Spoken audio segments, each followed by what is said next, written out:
Assalamualaikum warahmatullahi wabarakatuh. Salam sejahtera untuk kita semuanya. Semoga kita dalam keadaan sehat walafiat. Amin ya rabbal alamin.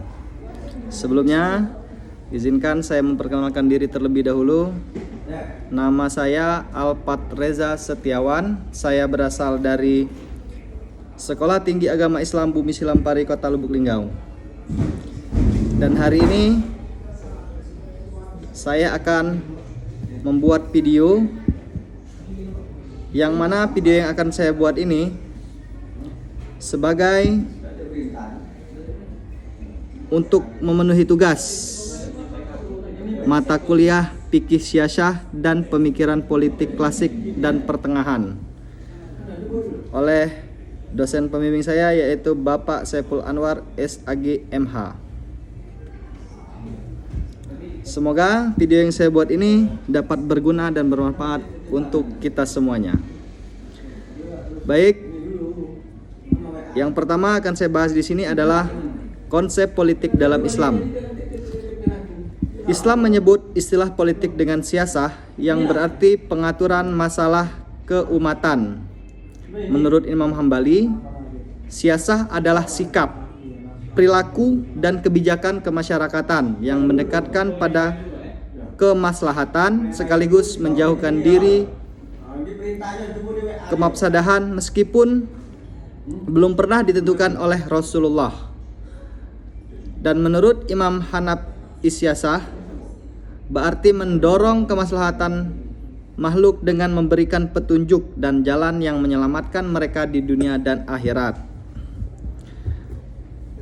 Selanjutnya, menurut Imam Syafi'i, menyatakan politik harus sesuai dengan tujuan syariat, yaitu yang pertama yaitu memelihara, mengembangkan dan mengamalkan agama Islam.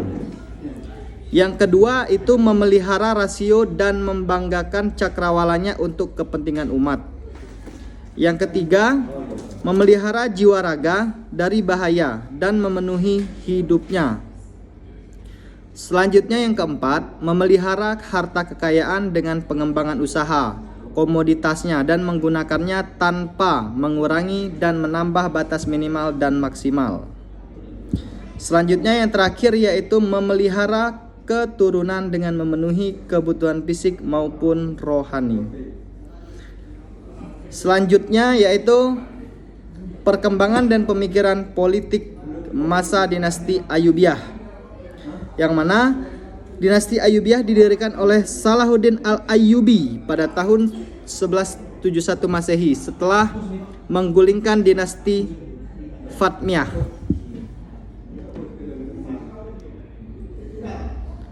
Di Mesir, Salahuddin awalnya adalah komandan militer di bawah penguasa Zengid Nur Adin.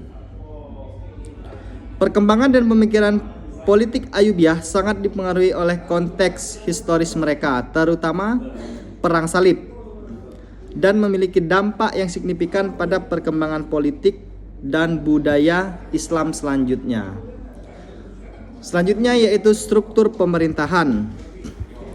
Yang pertama itu ada sistem monarki, turun-temurun dengan sultan sebagai pemimpin tertinggi. Dan yang kedua, pembagian wilayah kekuasaan di antara anggota keluarga Ayyubiyah untuk menjaga stabilitas. Yang ketiga yaitu penggunaan sistem ikta, yang mana ikta ini adalah pemberian tanah kepada para pejabat dan komandan militer sebagai imbalan jasa. Dan yang terakhir itu ada administrasi terpusat dengan birokrasi yang efisien, termasuk Diwan atau kantor pemerintahan untuk berbagai urusan. Nah, selanjutnya akan kita bahas kebijakan militer, yang mana kebijakan militer ini meliputi yang pertama yaitu melakukan penguatan pertahanan terutama di wilayah perbatasan. Selanjutnya membangun dan renovasi benteng-benteng strategis, melatih tentara profesional termasuk unit elit Mamluk atau budak prajurit. Dan yang terakhir itu mengembangkan teknologi perang termasuk penggunaan mangonels atau alat pelontar batu. Selanjutnya setelah kebijakan militer itu ada kebijakan keagamaan. Yang pertama, mengembalikan Sunni sebagai mazhab resmi negara, menggantikan Syiah Islamiyah Fatmiyah. Yang kedua yaitu membangun madrasah-madrasah Sunni untuk memperkuat ideologi negara. Yang ketiga, meningkatkan toleransi terhadap minoritas agama termasuk Kristen dan Yahudi meski dengan beberapa perbatasan. Dan yang terakhir yaitu menekankan konsep jihad dalam konteks perlawanan terhadap perang salib. Selanjutnya yaitu kebijakan ekonomi. Kebijakan ekonomi ini meliputi yang pertama, melakukan pengembangan perdagangan internasional termasuk dengan negara-negara Eropa. Selanjutnya, meningkatkan dan perbaikan infrastruktur terhadap jalan dan pelabuhan. Yang ketiga, mereformasi sistem perpajakan untuk meningkatkan pendapatan negara. Dan yang terakhir yaitu meningkatkan industri pertanian dan industri ideal. Selanjutnya yaitu diplomasi dan hubungan internasional. Melakukan negosiasi aktif dengan kekuatan Eropa, termasuk perjanjian damai dengan Richard dari Inggris. Yang kedua, membuat aliansi strategis dengan kekuatan muslim lainnya untuk menghadapi ancaman eksternal. Dan yang ketiga, memberlakukan pemikiran politik untuk memperkuat hubungan antar negara. Selanjutnya yang akan kita bahas yaitu pemikiran politik. Dalam pemikiran politik ini, yang pertama yaitu memberlakukan konsep kesatuan umat Islam atau ummah sebagai dasar legitimasi kekuasaan, menerapkan prinsip-prinsip syariah dalam pemerintahan, mengembangkan teori politik Islam yang menekankan peradilan dan kesejahteraan rakyat. Dan terakhir yaitu memperkuat figur pemimpin yang adil dicontohkan oleh Salahuddin sendiri.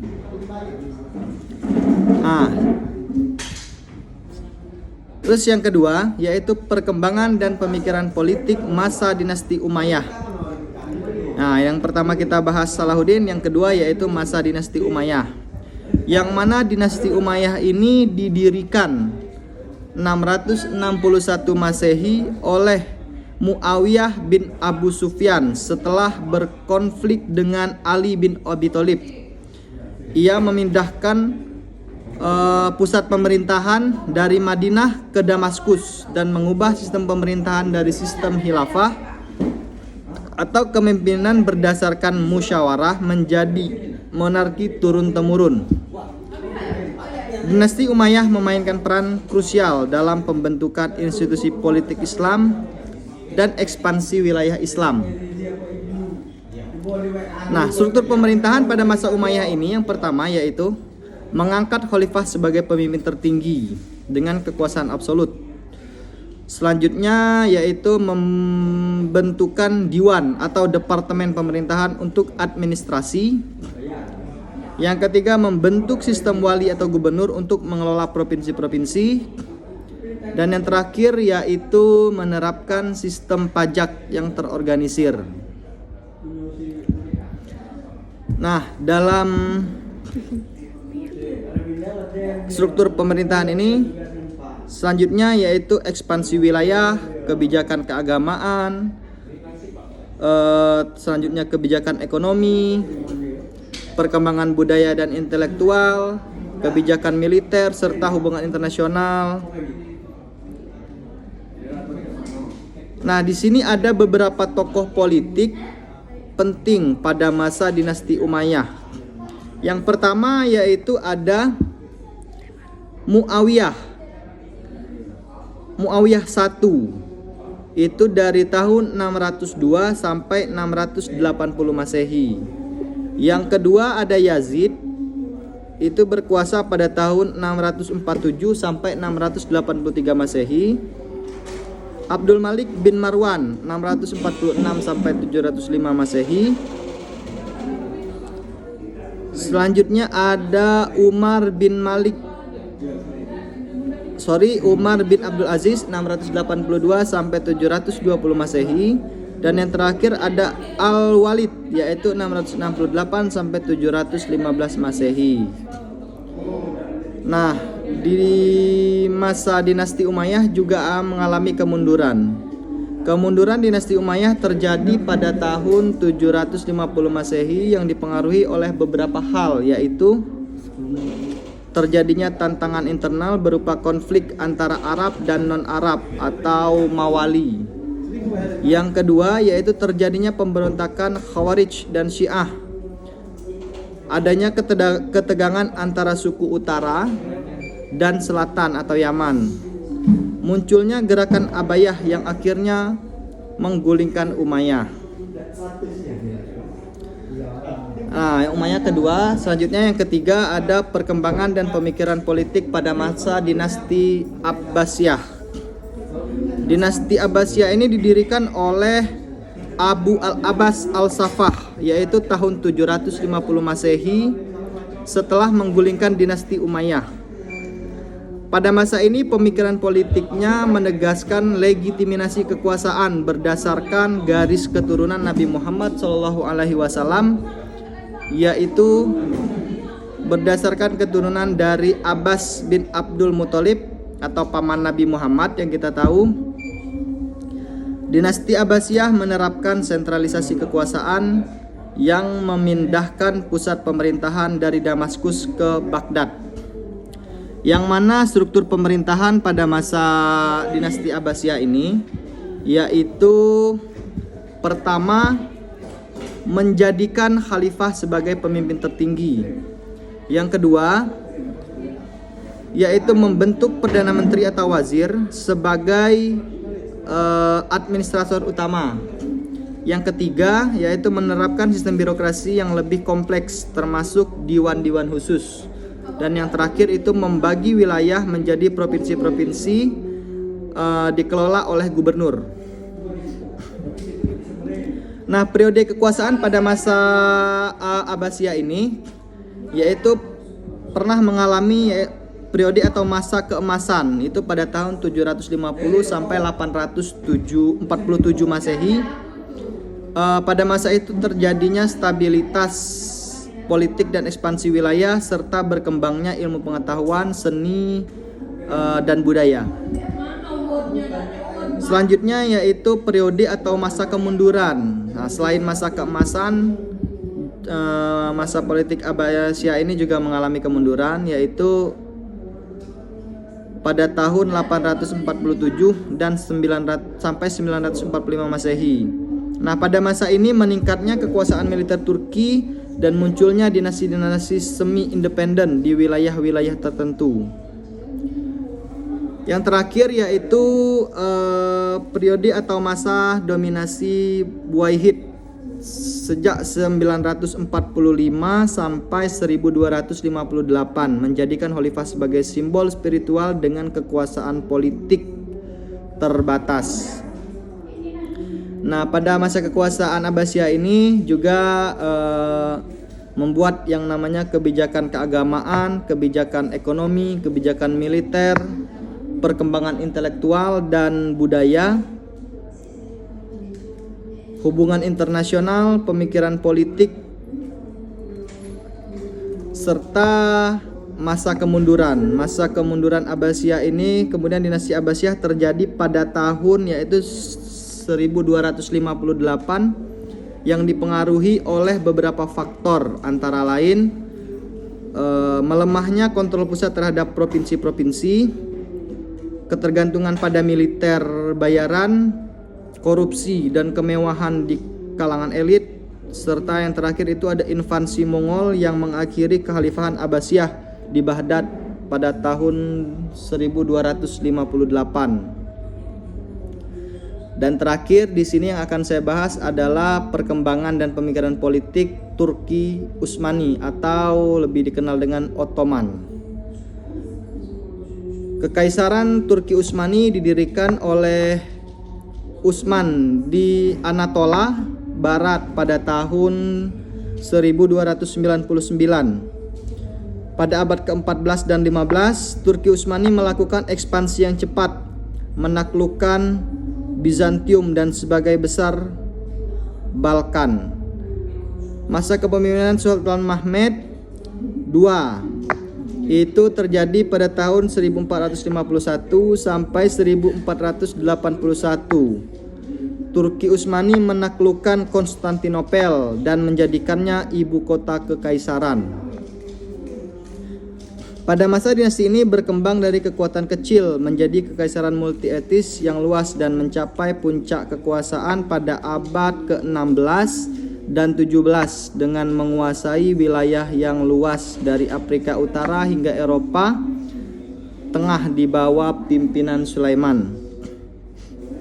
Nah, struktur pemerintahan pada masa Turki Utsmani ini yang pertama mengangkat sultan sebagai pemimpin tertinggi. Yang kedua yaitu memberlakukan sistem devisme untuk merekrut dan melatih pejabat pemerintah dan militer. Yang ketiga yaitu membentuk Dewan Imperial atau lebih dikenal dengan Divani Humayun sebagai badan penasihat utama. Dan yang terakhir itu memberlakukan sistem militer untuk mengelola komunitas non-muslim. Pada masa Turki Utsmani ini juga banyak melakukan berbagai kebijakan, baik itu dari keagamaan, ekonomi, militer, internasional, intelektual, politik, dan memiliki banyak tokoh-tokoh penting pada masa Turki Utsmani. Tokoh-tokoh penting ini seperti Utsman itu pada tahun 1299 sampai 1326.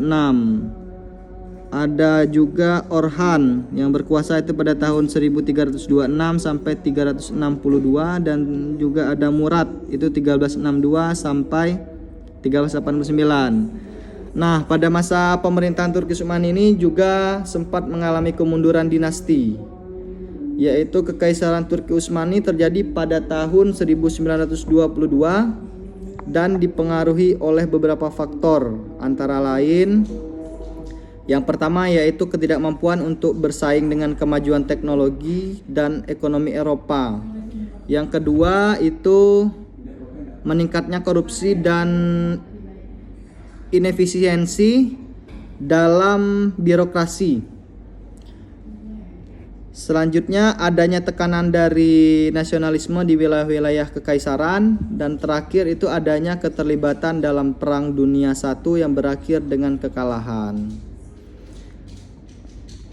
Nah, dari keempat ini kesimpulan yang bisa kita tarik yaitu dari uraian tentang perkembangan pemikiran politik pada abad pertengahan, khususnya pada masa dinasti Ayyubiyah, Umayyah, Abbasiyah, dan Turki Utsmani di atas menunjukkan dinamika yang kompleks yang mencerminkan upaya untuk menyeimbangkan ideal Islam dengan realistis praktik pemerintahan. Periode pertengahan ini ditandai oleh inovasi administratif, pengembangan teori politik yang kompleks, dan juga adaptasi terhadap tantangan internal dan eksternal. Dan warisan politik dari era ini terus mempengaruhi pemikiran politik Islam hingga masa modern. Sekian dan terima kasih video yang saya buat ini. Semoga bisa berguna, bermanfaat untuk teman-teman semuanya. Dan dalam pembuatan video ini saya mohon maaf jika ada kata-kata yang kurang berkenan atau tidak wajar, karena saya masih baru bikin video di YouTube. Jadi teman-teman semuanya tolong dimaklumi. Semoga kedepannya saya lebih sering lagi untuk membuat video atau konten-konten tentang pendidikan dan bisa bermanfaat untuk teman-teman semuanya atau mahasiswa-mahasiswa yang ada di kampus-kampus lain. Sekali lagi saya ucapkan terima kasih dan selamat menonton video saya ini. Jangan lupa like, subscribe, dan share ke teman-teman kalian semuanya. Saya akhiri. Billahi taufik wal hidayah. Wassalamualaikum warahmatullahi wabarakatuh.